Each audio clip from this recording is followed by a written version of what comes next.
जो ठंडी के दिन है तभी एयर क्वालिटी इंडेक्स ये हमेशा से खराब रहा है। इसका असर हर किसी पे पड़ता है, जिनको कोई बीमारी है या जिनको बीमारी नहीं भी है।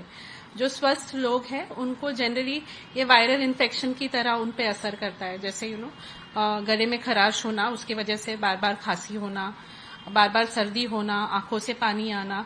सो ये सब चीजें होती है उन लोगों में जो स्वस्थ है पर जब भी एयर क्वालिटी इंडेक्स पुअर है। अभी ये नॉर्मल लोगों में है। नॉर्मल लोगों में स्पेशली जो है ना, बहुत वयस्कर लोग हैं या बहुत छोटे बच्चे हैं या प्रेग्नेंट औरतें हैं, इनमें ये असर और ज्यादा दिखाई देता है। और जिनको बीमारी ऑलरेडी है, जैसे हार्ट की बीमारी है, जिनको एस्थमा है, सीओपीडी है या फेफड़े की कोई भी बीमारी है, इनमें ये असर और ज्यादा होता है। इनमें खांसी की तकलीफ और ज्यादा बढ़ जाती है, इनमें सांस की तकलीफ और ज्यादा बढ़ जाती है। तो ये जो पुअर एयर क्वालिटी है ये सभी को असर करता है, जिनको बीमारी है भी और जिनको बीमारी नहीं भी। अमूमन अगर बात करें जेजे अस्पताल की खास तौर पे, तो अभी पेशेंट की संख्या कितनी बड़ी है? क्योंकि अमूमन हम देखते हैं कि ओपीडी जो है नॉर्मल रूटीन चलता है, लेकिन इन दिनों हवा की हालत खराब होने के चलते क्या पेशेंटों की संख्या बढ़ी है, तो कितनी बढ़ी है?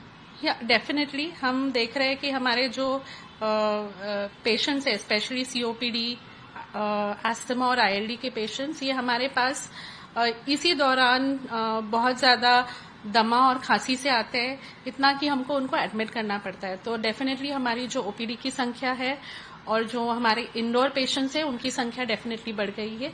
एक 20-25% ज्यादा हो गए हैं। मैं कहूंगी कि उससे भी थोड़ा ज्यादा हो गए, क्योंकि इनको सारों को ज्यादा तकलीफ होने लगती है तो ये हॉस्पिटल में आ जाते हैं और हमको उनको एडमिट करना पड़ता है। इससे बचने का क्या जरिया इस्तेमाल करें? आप कह रहे हैं कि जो छोटे बच्चे हैं या जो सीनियर सिटीजन हैं या जो पेशेंट हैं हार्ट के, उनके लिए ज्यादा खतरनाक है, उनकी तबीयत बहुत ज्यादा खराब कर सकती है, तो उसके लिए क्या प्रिकॉशंस लें? सो हमको पता है कि ये जो AQI है ये बाहर है, मतलब एयर पोल्यूशन है जो ये है जो बाहर है।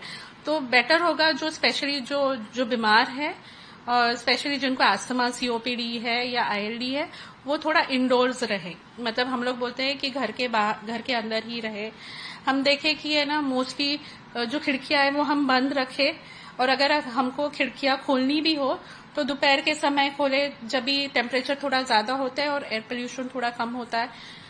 मॉर्निंग या इवनिंग वॉक्स में नहीं जाए। अगर बाहर निकलना हो तो थोड़ा AQI मतलब अभी तो सब जगह फोन पे हमको अवेलेबल है कि AQI क्या है, उस हिसाब से देख के निकले। अगर एक्सरसाइज भी करना है तो प्रेफरेबली इंडोर्स करे। वॉक पे जाना है तो क्लोज एयर स्पेसेस, अभी मुंबई में मॉल्स है तो थोड़ा मॉल्स में चले जहाँ पे एयर क्वालिटी थोड़ा इम्प्रूव्ड है।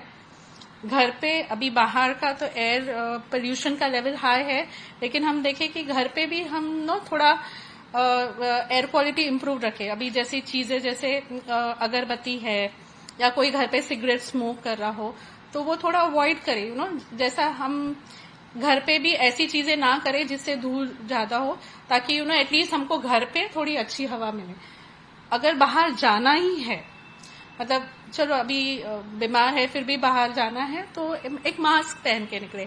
N95 अभी कोविड के बाद इजीली अवेलेबल है, तो N95 मास्क, अच्छा फिट वाला N95 मास्क पहन के बाहर निकले। एक आखिरी सवाल, आपने कहा कि ये घातक है, लेकिन क्या इसमें कहीं चांस है कि किसी व्यक्ति की मौत हो जाए या बहुत ज्यादा हालत गंभीर हो जाए? ऐसे कोई सिचुएशन किसी की बन सकती है, कोई पेशेंट हो या सीनियर सिटीजन हो?